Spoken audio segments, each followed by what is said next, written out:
मुक्ता गुस्से में थी। पति सलील घटिया किताबों, पुरुषत्व की ताल ठोकने वाले मित्रों की मनगढ़ंत झूठी बातों को सच मानकर मुक्ता की देह पर जिस तरह टूटता, मुक्ता को ऐसा लगता जैसे उसके शरीर का अपमान किया जा रहा है।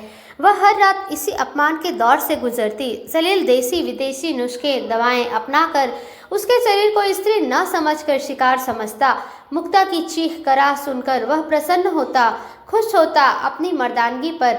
और दोस्तों की काम संबंधी सड़क छाप पुस्तकों में उसने यही तो पढ़ा था, ऐसे ही तो मित्रों ने अपने तजुर्बे बताए थे। व्यस्त कही जाने वाली फिल्मों में यही सब तो होता है। पहली रात स्त्री के अंग निकलना उसके कुंवारेपन की निशानी है। शारीरिक संबंधों में बल प्रयोग पत्नी के चीखने रोने का अर्थ है कि वह प्रसन्न है, संतुष्ट है। और जब सलील खर्राटे मारकर सो जाता है तो मुक्ता अपने शरीर पर वे निशान देखती है जो सलील की हैवानियत की निशानी थे। उसने विरोध किया, लेकिन पति पर यही सोच हावी थी कि स्त्री की न में ही हाँ होती है। कई बार रोक टोक समझाने का सलील पर कोई असर नहीं पड़ा तो मुक्ता ने अपनी अटैची में सामान बांधा और मायके चली गई। सलील को लगा कि कुछ दिन में आ जाएगी। जब ऐसा नहीं हुआ तो वह लेने पहुंच गया। मुक्ता ने जाने से इनकार कर दिया। क्यों, आखिर क्या बात है? सलील ने पूछा। जब इंसान बन जाओ तो आ जाना, मुक्ता ने क्रोध में उत्तर दिया। मैंने ऐसा क्या कर दिया? सलील ने आश्चर्य के साथ पूछा।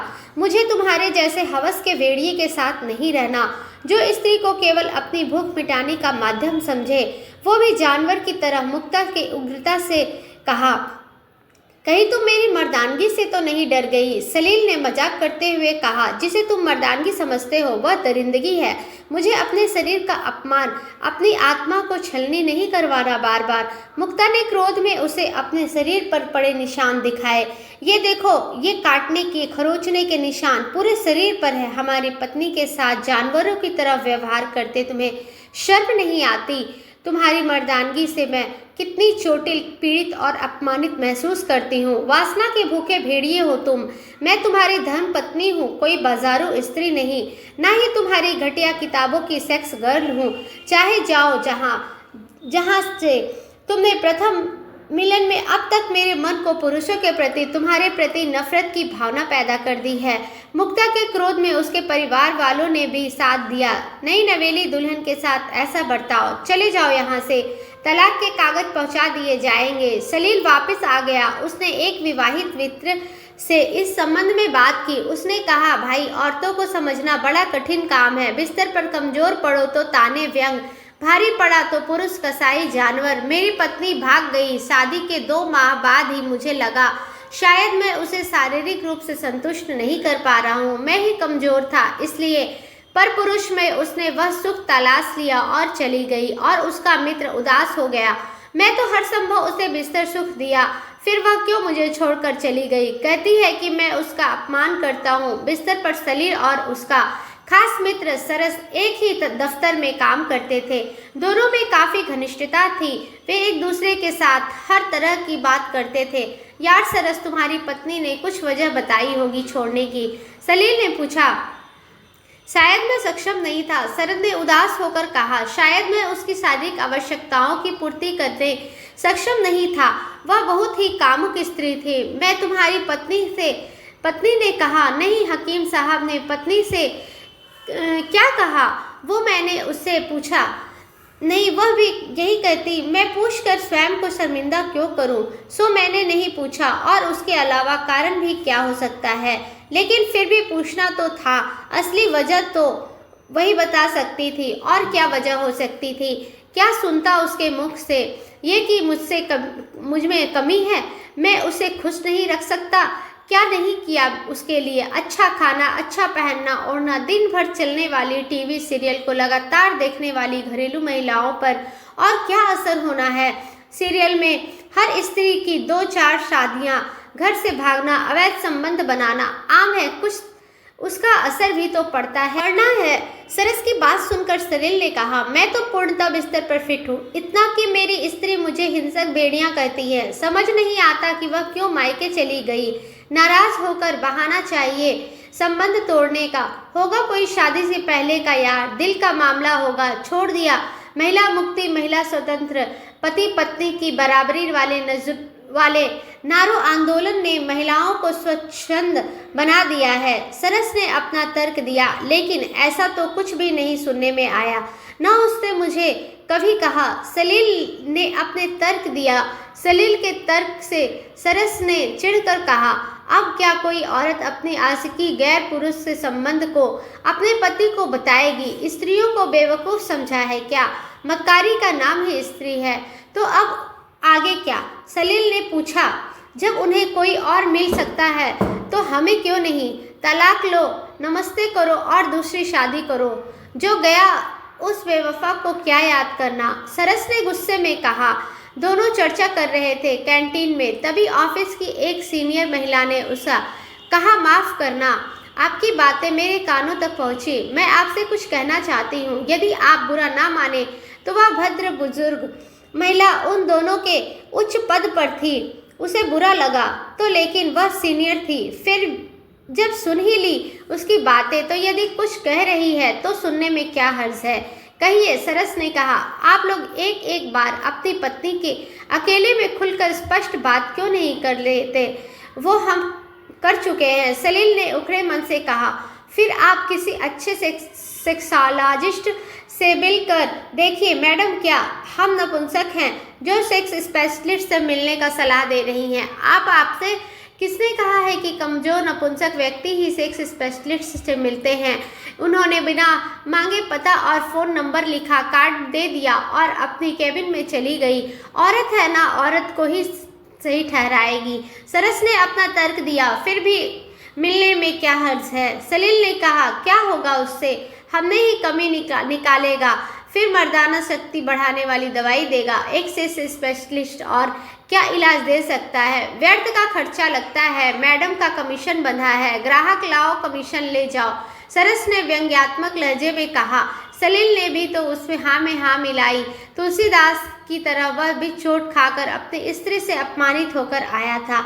तुलसी ने लिखा था, ढोल गंवार शूद्र पशु नारी सकल ताड़ना के अधिकारी। सलील ने कहा, हाँ, मैं इन औरतों को अच्छी तरह से जानता हूँ।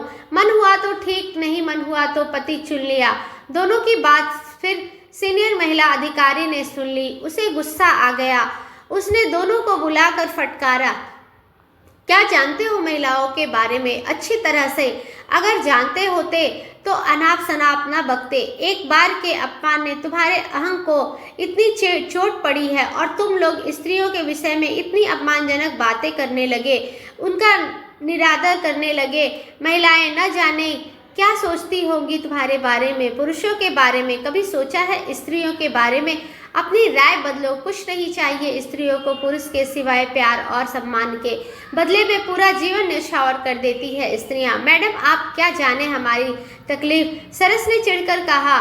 मुझे जानने की जरूरत भी नहीं, जब तुम पति होकर अपनी पत्नी को न जान सके। मैडम ने तेज स्वर में कहा, जो भाग गई अपना घर अपना पति छोड़कर। ऐसी महिला की आप सिर्फ इसलिए तरफदारी कर रही हैं क्योंकि आप भी महिला हैं। सरस ने चिढ़कर कहा, क्या एक पुरुष बलात्कारी है? दहेज के लिए कोई अपनी स्त्री को जला दे तो सभी पुरुष के विषय में वैसा ही सोचना गलत है।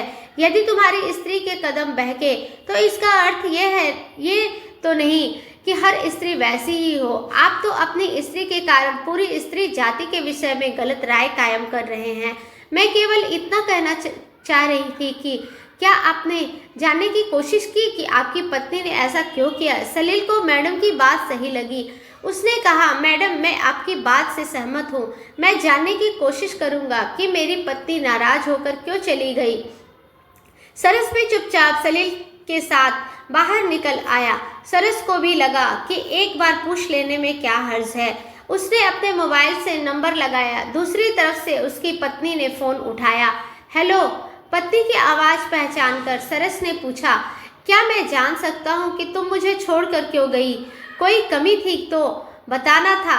अग्नि से समक्ष 7 फेरे लेकर 7 जन्म साथ निभाने की शपथ लेकर क्यों किसी के साथ भाग गई?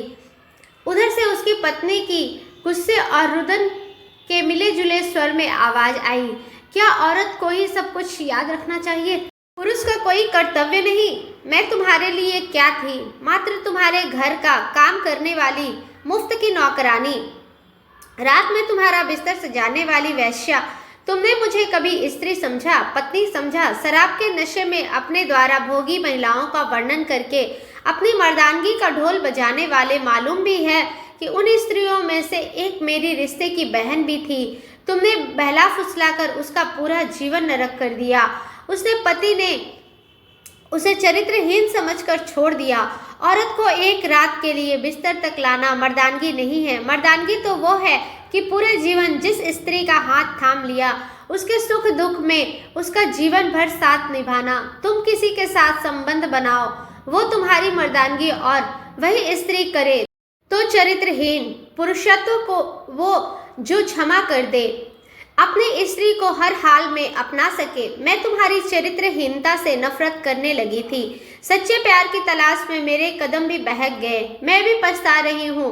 क्या तुम्हें कोई पछतावा है? यदि मैं तुम्हें कई स्त्रियों से संबंध बनाने के वैवाहिक अपराध के लिए क्षमा कर सकती हूँ, तो क्या तुम मुझे एक बार बहकने के लिए क्षमा कर सकते हो? सरस को अपनी गलती का एहसास हुआ। वह समझ गया जिसे वह अब तक अपना पुरुष होने का अहंकार समझता रहा, वह झूठा था। वह मात्र उसकी चरित्रहीनता ही थी। उसने कहा, तुम घर आ जाओ, हम नए सिरे से अपना गृहस्थ जीवन शुरू करेंगे। मैं तुम्हें शिकायत का कोई मौका नहीं दूंगा। अपनी गलतियों के लिए माफ़ी मांगता हूँ तुमसे। दूसरी तरफ से सतत रोने की आवाज़ आती रही। सरस की पत्नी वापस आ चुकी थी। सलील ने शहर की जानी मानी सेक्सोलॉजिस्ट डॉक्टर सरिता से मुलाकात की। उन्हें सारी बात डॉक्टर सरिता ने हंसते हुए कहा, आपका केस मानसिक रोगी का है। आप मेरे पास गलत आ गए। जी, सलील ने अचक कर कहा, आपके गंदे शौक, गंदे आदतें, गंदी किताबें, अश्लील फिल्में, घटिया दोस्तों के झोला छाप, डॉक्टरों की सलाह, आपका केस तो आपकी दिमागी विकृत का है। इसमें मैं क्या कर सकती हूँ? ये आप क्या कह रही हैं? मैं ठीक कह रही हूँ मिस्टर सलील। आपकी गंदी सोहबत के कारण आपकी पत्नी आपको छोड़कर चली गई। जैसा कि आपने बताया कि पहली रात रक्तस्राव कौमार्य की निशानी है। किसने बताया आपको? आपके दोस्तों ने, अश्लील सड़क छाप किताबों ने ये नहीं बताया कि वह मामूली सी कौमार्य की निशानी साइकिल चलाने, रस्सी कूदने से भी टूट जाती है। सलील चुप रहा। डॉक्टर सलील ने कहना जारी रखा, क्या आपकी पत्नी पोर्न स्टार है, वेश्या है? नहीं तो ये क्या कह रही हैं आप? एक घरेलू संस्कारी लड़की के साथ जानवरों की तरह हरकतें करते हो। शादी की पहली रात मन मिलाने की होती है, एक दूसरे को समझने की होती है। स्त्री का शरीर वैसे भी नाजुक कोमल होता है। तुमने क्या किया उसके साथ? अपनी पत्नी के साथ जोर जबरदस्ती करते रहे। उसकी चीख कराह में मजा आता रहा तुमको। तुम आदमी नहीं, जानवर ही हो। उसे डॉक्टर की भाषा में सेक्सुअल विकृति कहते हैं। अपना इलाज कराओ। डॉक्टर सरिता की बात सुनकर सलील के होश उड़ गए। ये क्या करता रहा वह अपनी पत्नी के साथ? सबसे पहले उसने घर जाकर हकीमों की यौन शक्तिवर्धक गोली कैप्सूल चूर्ण उठाकर घर से बाहर कचरे में ढेर में फेंके। उसके बाद वह अश्लील सड़क छाप, गंदी किताबें जलाई, कंप्यूटर पर अपलोड किए पोर्न वीडियो हटाए, गंदी वीडियो नष्ट की और सीधा अपनी पत्नी मुक्ता के पास पहुंचा। उसने मुक्ता के पैरों में गिरकर कहा, इस यौन विकृति मानसिकता वाले पति को माफ कर दो। मैं अब मात्र तुम्हारा पति हूँ और ये बात समझ गया हूँ कि पत्नी का मान जितना ही पुरुषत्व है, गलत संगत छोड़कर तुम्हारे प्रेम की संगत करना चाहता हूँ। मैं मुक्त हो चुका उस गंदगी से, उस विकृति से। मुझे माफ़ कर दो मुक्ता। स्त्री का दिल बहुत बड़ा होता है। वह सब कुछ माफ़ कर देती है, सब कुछ भुला देती है। उसे बस थोड़ा सा प्यार और सम्मान चाहिए। गलती बच्चे करे या पति, वह माँ बनकर, बच्चों को पत्नी बनकर पति को क्षमा कर देती है। पुरुष को चाहिए कि वह स्त्री समझे, उसके पास भी एक धड़कता दिल है, उसकी भावनाओं को समझे। पति सलील को रोते देख मुक्ता का हृदय पिघल गया। उसने अपने पति से कहा, उठिए, ये क्या कर रहे हैं आप? लोग देखेंगे तो क्या कहेंगे? पति का स्थान पैरों में नहीं, पत्नी के दिल में होता है। तुमने मुझे क्षमा कर दिया। हाँ, कर दिया। अब उठो भी। सलील ने मुक्ता को अपने सीने से लगा लिया। घर वापसी के लिए मुक्ता ने अपना सूटकेस भरा और अपने पति सलील के साथ चल पड़ी। धन्यवाद।